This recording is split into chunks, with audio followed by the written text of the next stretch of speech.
Hello, Professor David here with you again. Guys, pay attention! Pay attention, wake up. Okay, another video, guys. This is a connection, you could say part 2, to the other one that I just put out, which defense against an overhead stand. Okay, I just want to break it down as for beginners, for someone from dead knows nothing, give you some options. If it works for you, take it. If it don't work for you, don't use it. Just like I said, you be the judge. You practice it and you tell me. To another level. Let's hit it. To another level. On that Chucky motion, let's just say the target is the center of your chest, your heart. So the guy's coming, boom, down, into the center of your chest. Now, right now, that's the target. Plunging it into your chest. Punch it into your chest. Now, in traditional martial arts, they tell you to block. And what I'm doing is I'm not bashing any system. All I'm doing is showing you, and you make a choice which one works better for you.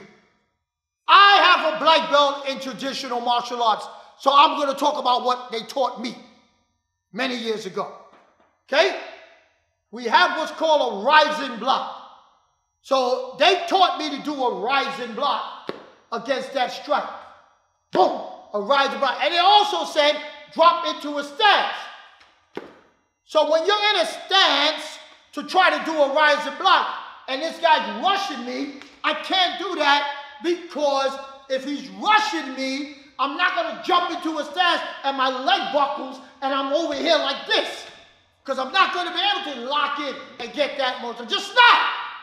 This is a sneak attack. What they don't tell you when you do the rising block, give me the rising block, please. Right, bring the hand up, rising block. Right, it hurts. When Kenny do it, it hurts my hand. But what they don't tell you is a guy with the weapon is not necessarily doing this and going to stop. You see that crap all over YouTube. It is a circular motion attack. So the guy is doing this. He's not doing this. It's this, this, this. So he's ripping your guard down so he can come in. Now, do you really think that if I'm using this, slow motion, please, sir. Put your hand up. Look at the blade. The blade is facing towards me. That he do that rising block, and I rip that hand down. Do you think he's enthusiastically picking that hand right back up again? Guys, no. Once I rip it down the first time, the next thing is your face is open. So that ripping motion is what you get. It's not this. That's for video's sake. That is traditional training. The other block they taught me, okay, to do is when you do the block, did I tell you that the guy's gonna rip? The other block we have same side block, rising block, and we have same side block, so which is the outer block. So to do this, so if I block this like this, it guides him into my ribs. And if I miss it, it gets my face by me doing this. So I can't take that chance on doing this, doing a circular middle block, middle inward block. They also taught me two-hand block, the X block. So he's coming down, I'm doing this. Look at this. Do I want a blade right in front of my face? And they don't tell you that hammer fist is the hardest strike you have. So once again, he's hammering and then ripping. So this block is not effective. Because when you do this, he's ripping right through your hand, and it's a circular motion, and the next one is going to be your face. Let me show you that again. block, rip. So when I do this or I do this, he pulls it down and it rips my face open. So he said, okay, David, so what's left? What are my options then? There's a block called cross. Now, I don't mean cross, extended cross, doing this nonsense, trying to slap it away, trying to slap the knife away. I'll miss every time. I will miss every time. Guys, think about this. Practice this. Look at the forearm and try to forget the blade. If I'm going after the forearm and not the blade, it's going to be harder for him to make it through. Now, here's the point. It's in my chest. So, Kenny, I'm coming to you. Keep your hands tight. Watch. Ready? Just boom. Whenever you're ready, just go for the forearm. Boom, boom, boom. Here, boom, boom, boom. Here, boom. I'm going. I'm trying to get him right here. It's foam. I don't care. Boom, I'm trying to do that. Boom, I'm trying to do that. Anytime. Over. Same thing. Can't get in. Because we're going after the forearm and not going after the knife. So if he tries to sneak attack me, boom, I'm going to shift my hips, move my body, so when he's running, if he's running at me with that attack, I'm going to shift my hips and move. I'm going to shift my hips and move. My hands are here. I'm going to slow motion. Hit, look, I'm going to hit and move. The target was here. I caught it out of the corner of my eye. So if I get cut, here's the break at best. And then he moves, and then I'm gonna make sure I do not take myself out of range. I don't do this unless I have a whole lot of real estate. If I don't have a whole lot of real estate, I don't do that.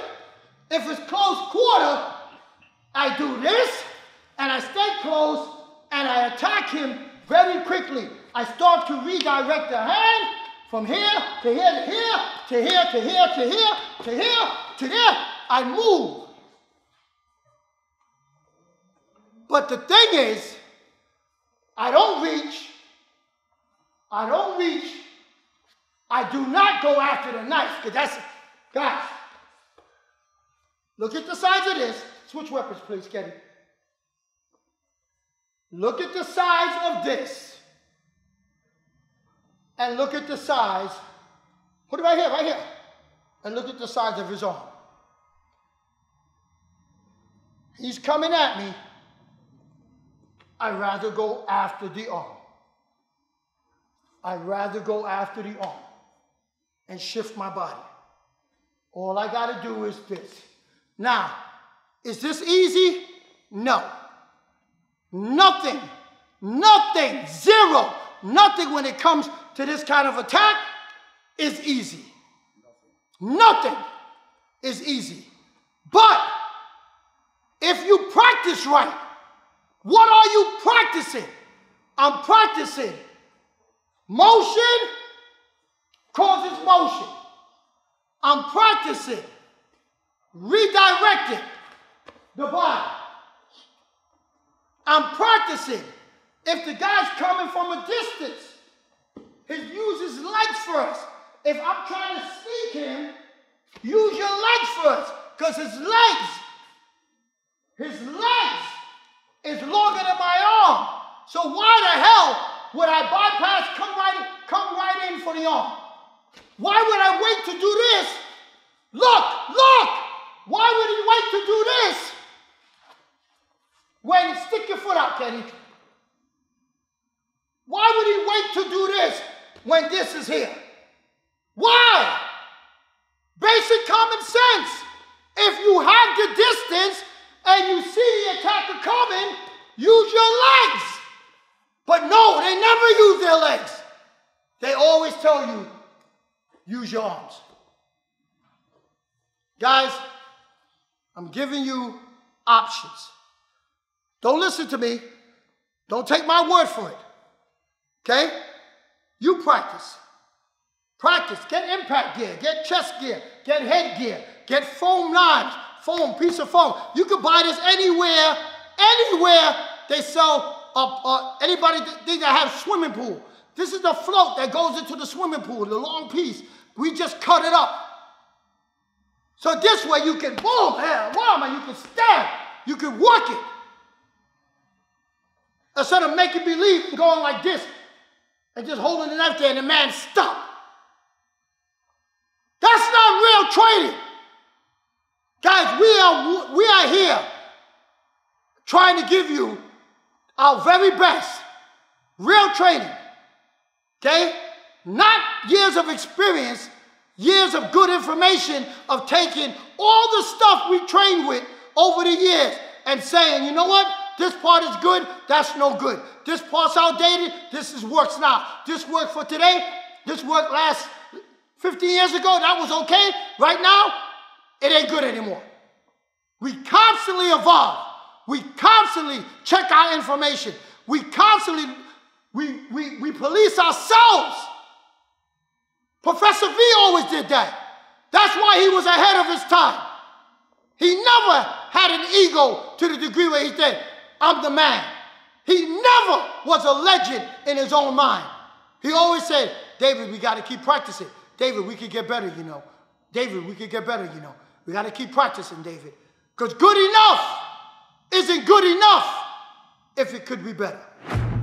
Don't forget, guys, hit that notification bell, guys. We want to keep giving you this good content, good information, guys. We just want to put out the very best for you, like Professor was saying. None of us want to get caught out here. Edge weapons is scary, all right? No matter how much you practice it and how much it's scary. So we got to put the time in, all right? Thank you very much.